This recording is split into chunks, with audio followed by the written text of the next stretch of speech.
Instituto de Estudios Altoaragoneses, quiero agradecer su presencia en este acto en el que vamos a presentar el libro Javier Osés, un obispo en tiempos de cambio. Para ello, contamos con la inestimable presencia de su autor, don Pablo Martín de Santa Olalla, de don Javier María Donezar, catedrático de Historia Contemporánea de la Universidad Autónoma de Madrid, de don José María Nasarre, director del área de Historia del Instituto de Estudios Altoaragoneses, y de don Benjamín Forcano, director de la revista Éxodo. Y también queremos dar la bienvenida a doña Pilar Alcalde, secretaria del Instituto. Antes de ceder la palabra a don Pablo Martín, me van a permitir que le dé la enhorabuena por el magnífico trabajo de investigación que ha cristalizado en este interesante libro y también felicitarle por el título, Un obispo en tiempos de cambio, que encuentro especialmente apropiado porque don Javier Osés no fue un revolucionario que llegó a Huesca a mediados de los 70 para poner la diócesis patas arriba, como muchos de sus contemporáneos quisieron hacernos creer, sino que fue un sacerdote muy consciente de los apasionantes tiempos que le tocaban vivir, con el régimen de Franco en sus últimos estertores y con todo un concilio Vaticano II por impulsar. Tiempos en los que antes o después la sociedad reclamaría profundos cambios políticos, sociales y morales, a los que los modos y formas imperantes en la Iglesia de esos días difícilmente podrían dar respuesta. Por eso, cuando don Javier Osés llega a Huesca, quiere trazar y marca una diáfana línea entre un antes y un después. Desde el primer momento realiza gestos o toma posturas que, aunque hoy nos puedan parecer muy modigeradas y hasta incluso un tanto naif, en su momento, en una Huesca algo anclada en el pasado, fueron realmente impactantes. El largo episcopado de su antecesor, don Lino Rodrigo, reviste curiosas similitudes con la novela de Gabriel Miró, El obispo leproso.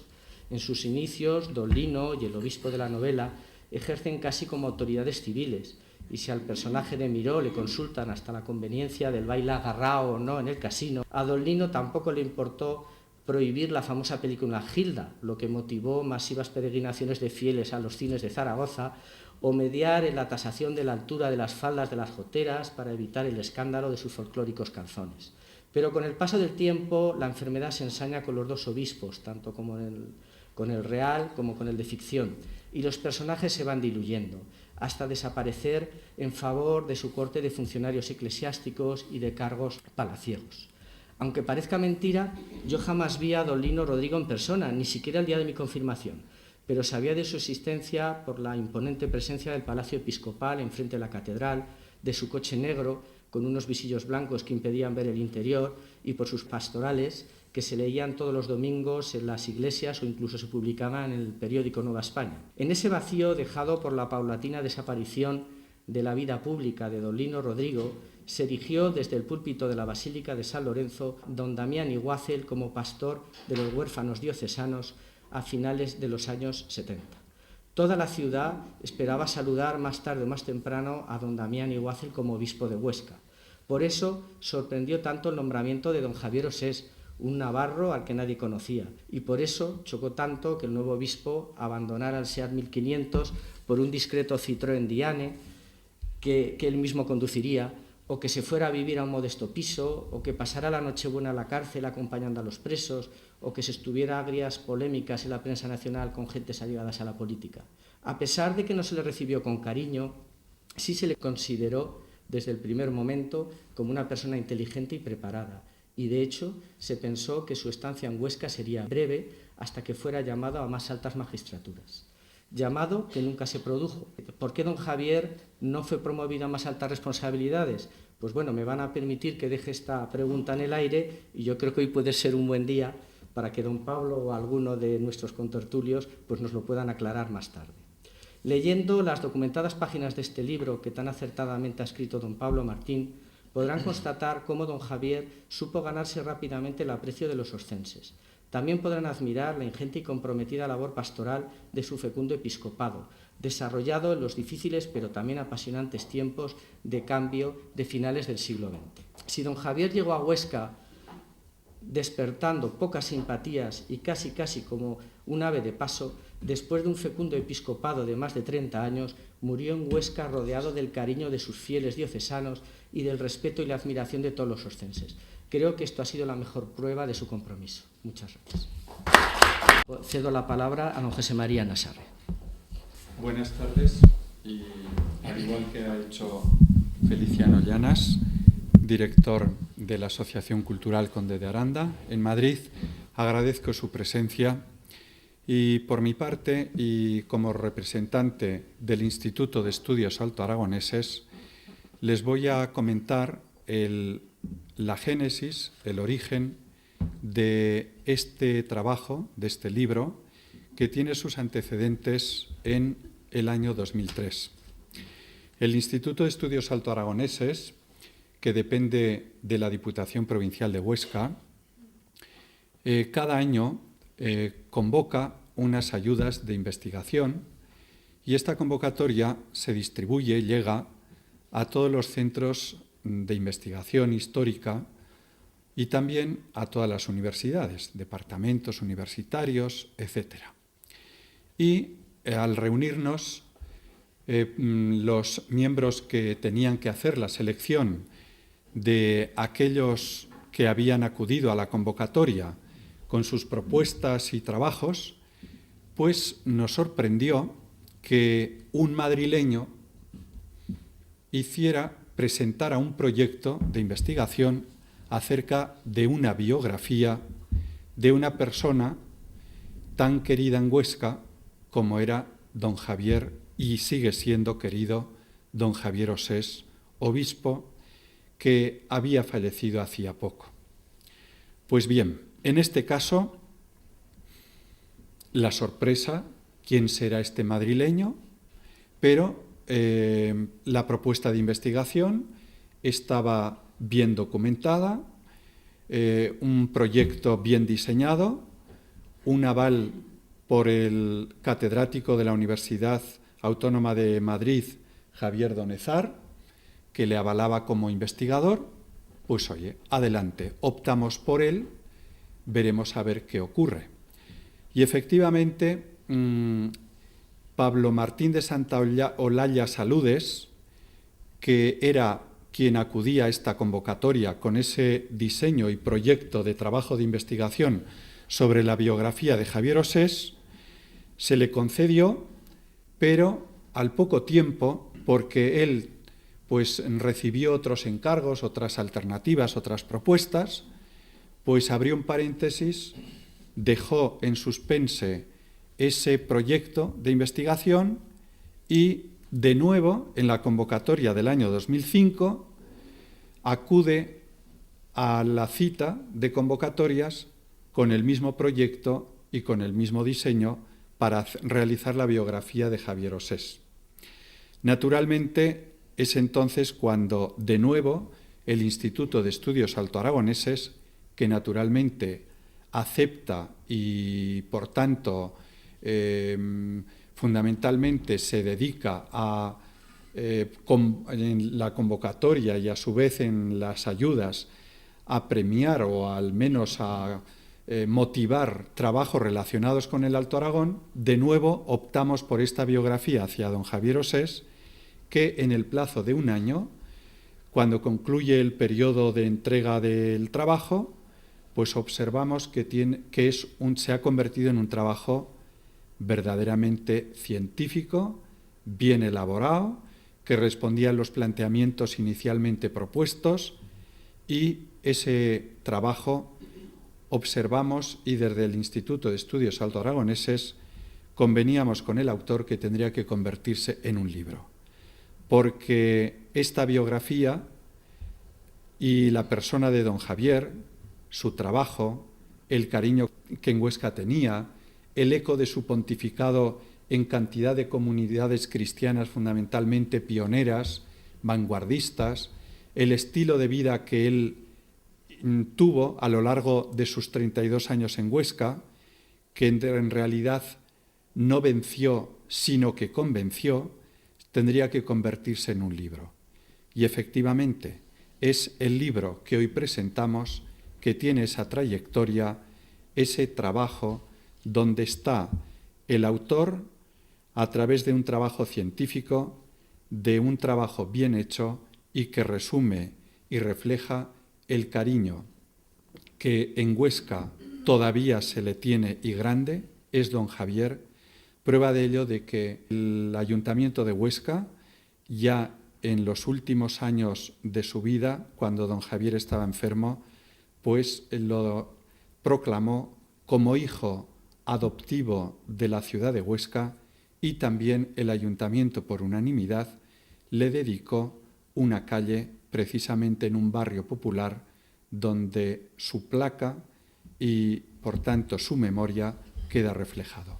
Esta es la trayectoria de este libro que Pablo Martín de Santaolalla nos ofrece y que presentamos en este momento. Tiene la palabra don Javier Donézar. Que es para mí un honor haber sido invitado a estar hoy aquí con ustedes en este acto. Y doy las gracias a don Fernando Alvira Banzo y a don Feliciano Llanas Vázquez.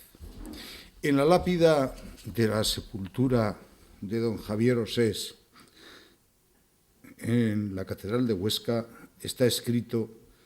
pasó haciendo el bien, transit benefaciendo. Y Pablo Martín de Santaolalla se ha encargado, en esta obra, de relatar su mostraz como con la precisión de un notario.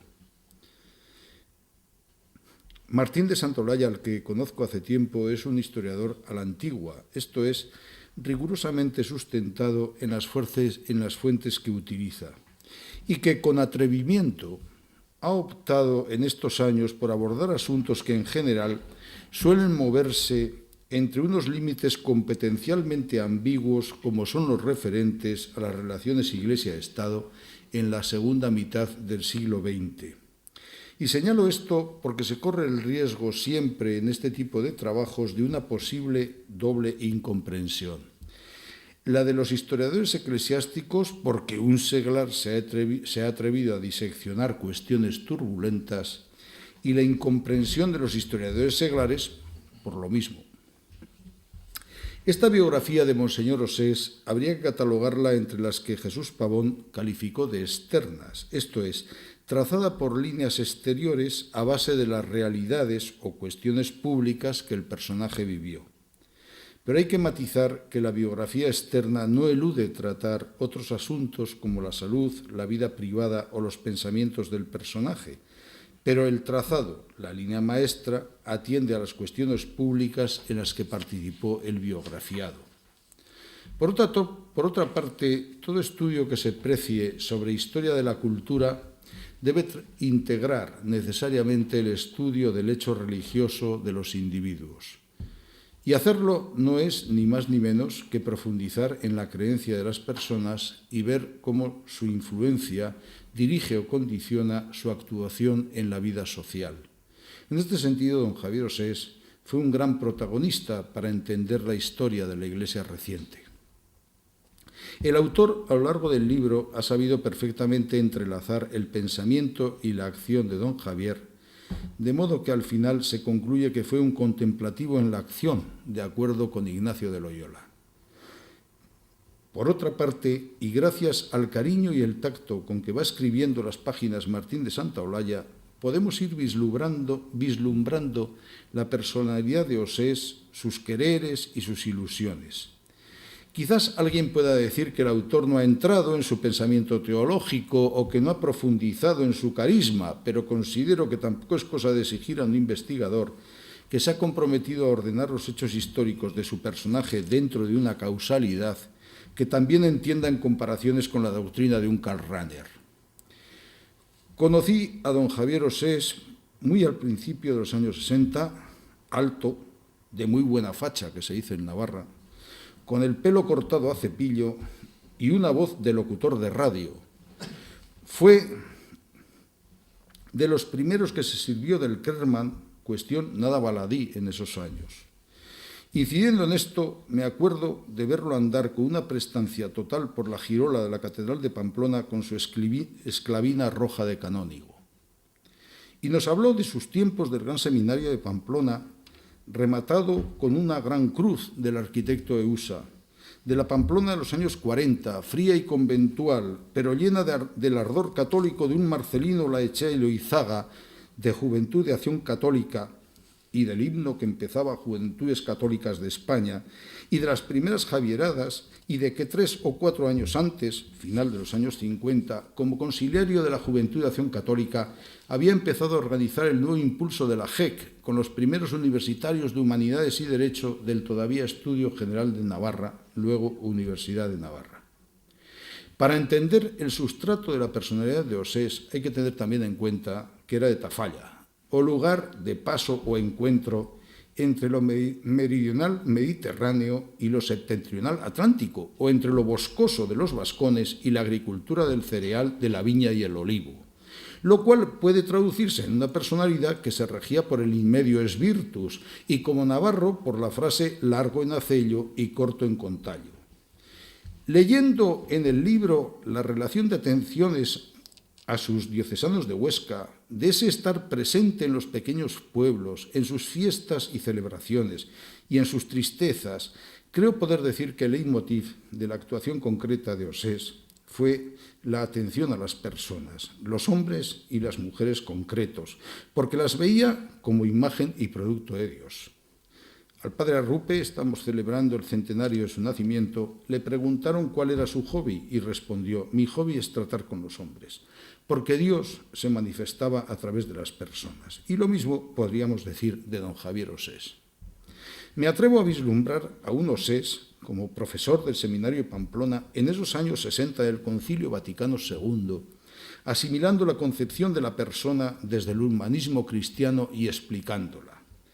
Era una explicación de la persona o el individuo abierto al otro y que progresa como tal persona a medida que se sigue abriendo a los demás,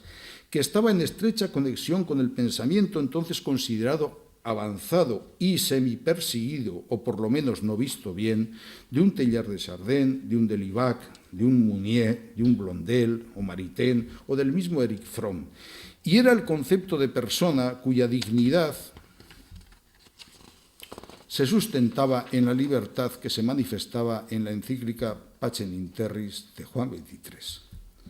Ahora podemos darnos cuenta de cómo esta encíclica fue sustancial para entender el cambio de rumbo de los cristianos de España